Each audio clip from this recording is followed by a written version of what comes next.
Hello everyone. आज हम लोग थ्योरी ऑफ डिस्ट्रीब्यूशन का लास्ट थ्योरी ऑफ प्रॉफिट्स को डिस्कस करेंगे। अभी हम लोग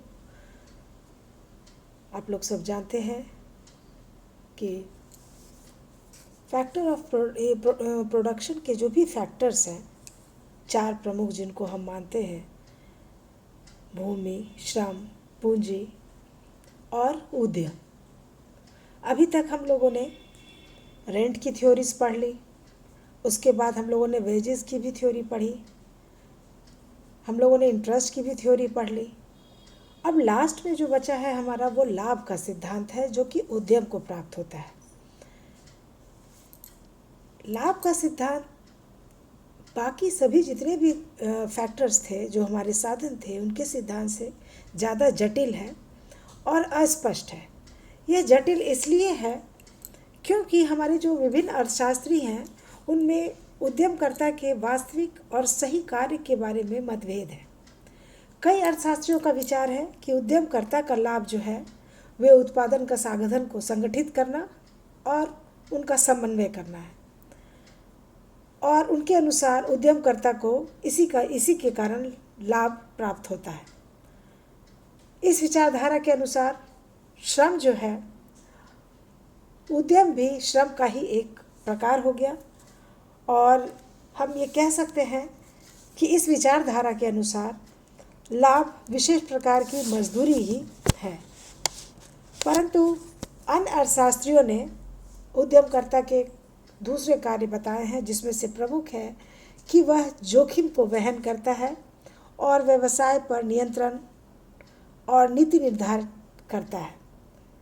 उसे इसलिए लाभ प्राप्त होते हैं क्योंकि वह जोखिम और अनिश्चितता का वहन करता है। किसी एक और अर्थशास्त्री हुए हैं शुम्पेटर। उन्होंने कहा कि उद्यमकर्ता को लाभ इसलिए प्राप्त होता है क्योंकि वह इनोवेशन करता है, यानी नव प्रवर्तन करता है। इसके कारण ही उसे जो पारिश्रमिक है वो लाभ के रूप में प्राप्त होता है। तो अभी तक हम ये कह सकते हैं कि जिस प्रकार की मजदूरी और रेंट के बारे में ज़्यादातर हमारे अर्थशास्त्री एकमत थे, इसमें ऐसा नहीं है। लाभ में हम ये देख रहे हैं कि विभिन्न अर्थशास्त्रियों के विभिन्न विचार हैं। इसके अतिरिक्त कुछ अर्थशास्त्री लाभ को एक नॉन फंक्शनल इनकम भी मानते हैं। इसके और हम लोग कह सकते हैं कि इस प्रकार जो है लाभ नव प्रवर्तन, अनिश्चित भविष्य और एकाधिकार, इसके अलावा ठीक पूर्व अनुमान लगाने के कारण ही उत्पन्न होते हैं। मतलब किसी एक विचारधारा के कारण नहीं, जैसा कि हमने ऊपर बात किया, विभिन्न अर्थशास्त्रियों के विभिन्न मत हैं। किसी एक विचारधारा के कारण नहीं, बल्कि सभी विचारधाराओं के सम्मिलित रूप से ही जो है लाभ उत्पन्न होता है।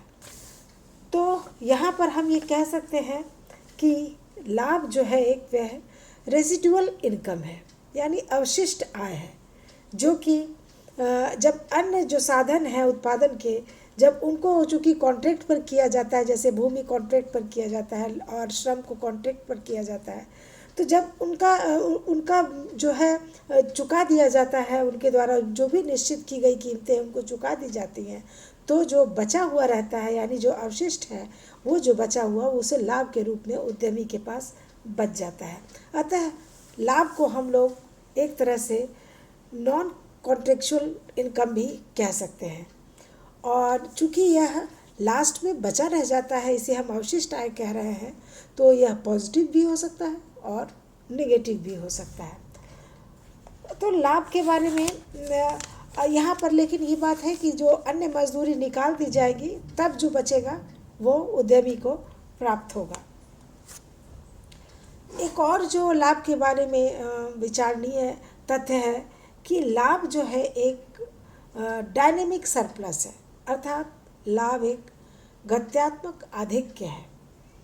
यह जो विचार है वो जे.बी. क्लार्क ने दिया था, सर्वप्रथम यह प्रस्तुत किया था अर्थशास्त्री जे.बी. क्लार्क ने।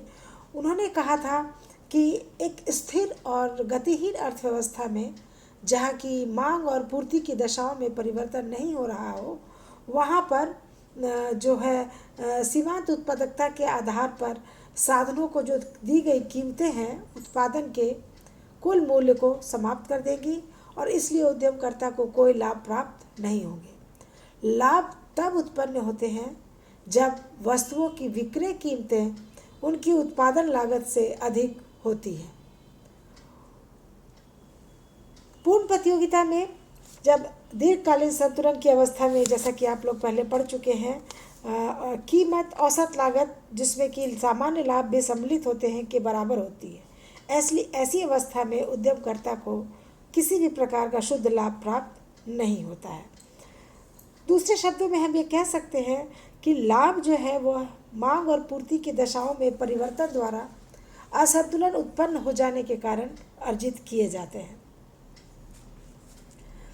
यदि यहाँ पर प्रोफेसर स्टिगलर ने अपना जो विचार प्रस्तुत किया है उनके अनुसार कि यदि एक प्रतियोगी उद्योग में जो फर्मों को असंतुलन की अवस्था के कारण लाभ प्राप्त हो जाते हैं, प्रतियोगी उद्योग में यह लाभ तब भी उत्पन्न हो सकते हैं यदि समस्त उद्यमकर्ता एक समान हो, क्योंकि असंतुलन उद्योग व्यापक हो सकता है।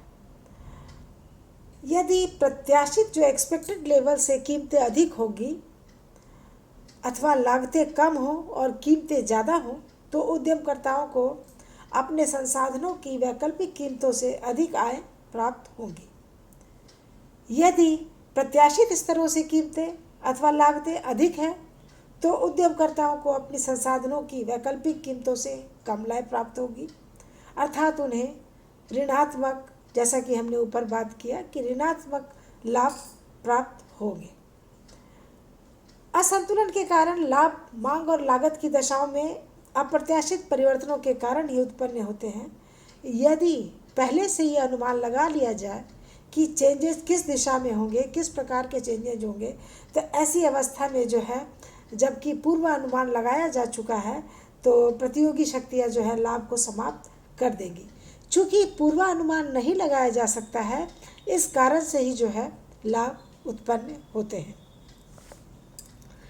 एक और यहाँ पर प्रश्न जो है वो ये इम्पोर्टेंट है कि लाभ उत्पन्न कौन से परिवर्तन है जिनके कारण लाभ उत्पन्न हो जाते हैं। जेबी क्लार्क ने यहाँ पर 5 ऐसे परिवर्तनों का उल्लेख किया जो कि एक डायनेमिक सोसाइटी में, डायनेमिक इकोनॉमी में, जिनके कारण लाभ उत्पन्न होते हैं। ये प्रमुख परिवर्तन है। पहला, मानवीय आवश्यकताओं की मात्रा और स्वरूप में परिवर्तन जिसके कारण कि लाभ उत्पन्न होते हैं।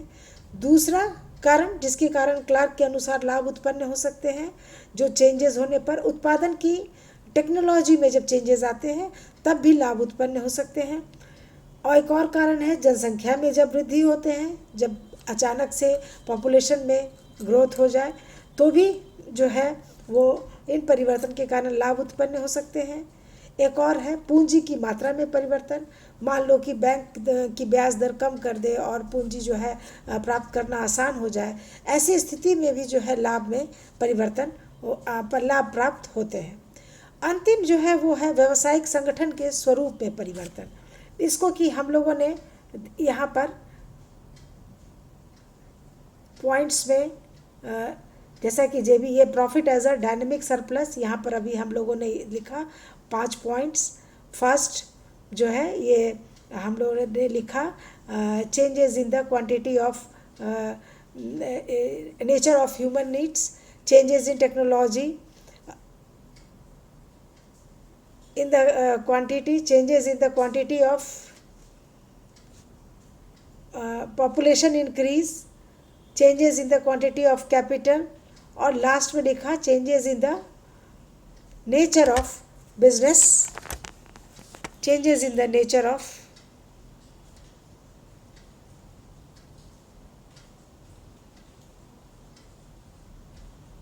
business organization। इस प्रकार से हम लोगों ने 5 जो है चेंजेस जिसके कारण profit as a dynamic surplus, जिसमें कि हम लोग कहते हैं डायनेमिक इकोनॉमी में एक किन किन कारणों से जो है प्रॉफिट उत्पन्न होते हैं, जेबी क्लार्क ने ये 5 परिवर्तन बताए।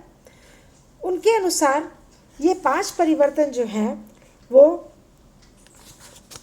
प्रमुखतः 2 प्रमुख परिवर्तन हैं, या तो इनोवेशन के कारण या बाह्य परिवर्तन, जिसको कि हम कह सकते हैं इनोवेशन, और एक्सोजिनस, जिसको हम लोग कहते हैं चेंजेस, यानी बाह्य परिवर्तन और इनोवेशन। ये जितने भी चेंजेस हैं उनको या तो हम इनोवेशन की कैटेगरी में रख सकते हैं या इस एक्सोजिनस चेंजेस की कैटेगरी में हम लोग रख सकते हैं। इसका मतलब है कि जैसे कि इनोवेशन में कौन कौन सी बातें आती हैं। इनोवेशन में हम लोग कह सकते हैं, जिसको नव प्रवर्तन भी हम लोग कहते हैं। नव प्रवर्तन क्या है?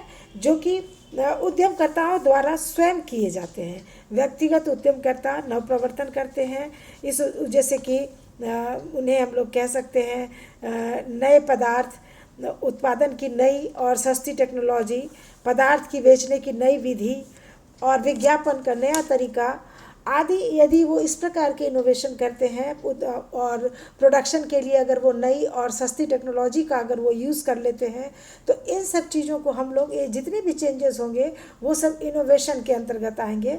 और जो बाह्य परिवर्तन जिसको कि हम लोगों ने बताया एक्सोजिनस चेंजेस, उसमें प्रायः वो परिवर्तन होते हैं जो फर्म अथवा उद्योगों द्वारा स्वयं नहीं किए जाते हैं, किंतु उनमें बाहर से होते हैं। ये परिवर्तन उद्योग की सभी फर्मों को प्रभावित करते हैं और कभी कभी तो पूरी इकोनॉमी को ही प्रभावित करते हैं। जैसे इसका एग्जाम्पल हम लोग ले सकते हैं, जैसे कि युद्ध का छिड़ जाना, व्यावसायिक चक्र यानी कभी इन्फ्लेशन, कभी डिप्रेशन की स्थिति आती है, तेजी मंदी अर्थव्यवस्था में, तो इसको हम लोग कहते हैं व्यावसायिक चक्रों के कारण कभी तो समृद्धि का आना और कभी मंदी की स्थिति का उत्पन्न हो जाना। इसके अलावा जो बाह्य परिवर्तन हो सकते हैं वो है सरकार की मौद्रिक तथा राजकोषीय नीतियों में परिवर्तन, उत्पादन की टेक्नोलॉजी में परिवर्तन। इसके अलावा कभी कभी कंज्यूमर के टेस्ट में, उनके प्रेफरेंसेस में चेंजेस आ जाते हैं। लोगों की इनकम में परिवर्तन आता है और उनके कंजप्शन की जो आदतें हैं वो बदलती हैं। उनके लेज़र और उनके जो प्रेफरेंसेस हैं वो बदल जाते हैं। इसके अलावा कई बार जो फैक्टर ऑफ प्रोडक्शन है, पदार्थों की जो उत्पादन लागत को प्रभावित करते हैं, उन सब के कारण, ये सभी जो बाह्य परिवर्तन है, इन सब के कारण या तो धनात्मक लाभ होते हैं या ऋणात्मक लाभ उत्पन्न होते हैं। तो इस प्रकार हम लोगों ने दो प्रमुखतः लाभ की बात की, एक तो इनोवेशन और दूसरा बाह्य परिवर्तन। सामान्यतः युद्ध के समय हम लोग देखते हैं कि जब वस्तुओं की कीमतें अत्यधिक बढ़ जाती हैं और जबकि लागतें इतनी नहीं बढ़ती हैं, तो उद्यमकर्ताओं को बहुत लाभ प्राप्त होते हैं। इसी प्रकार जब लोगों की आय में वृद्धि हो तो वस्तुओं की मांग बढ़ जाती है और उसके फलस्वरूप कीमतें बढ़ जाती हैं। इससे भी फर्मों को लाभ प्राप्त होती है। तो इस प्रकार हम लोग कह सकते हैं कि एक डायनेमिक इकॉनमी में जो है उसमें प्रॉफिट प्राप्त होते हैं, जैसा कि यहाँ बात की गई, profit as a dynamic surplus. और एक जो गतिहीन समाज है, जहाँ चेंजेस नहीं हो रहे हैं, वहाँ पर किसी तरह का प्रॉफिट उत्पन्न नहीं होगा। तो इस यहाँ पर हम लोगों ने बात कर ली कि जब हम पूर्व अनुमानित जो दशाओं में जो वास्तविक दशाओं से भिन्न होते हैं तो लाभ उत्पन्न होते हैं।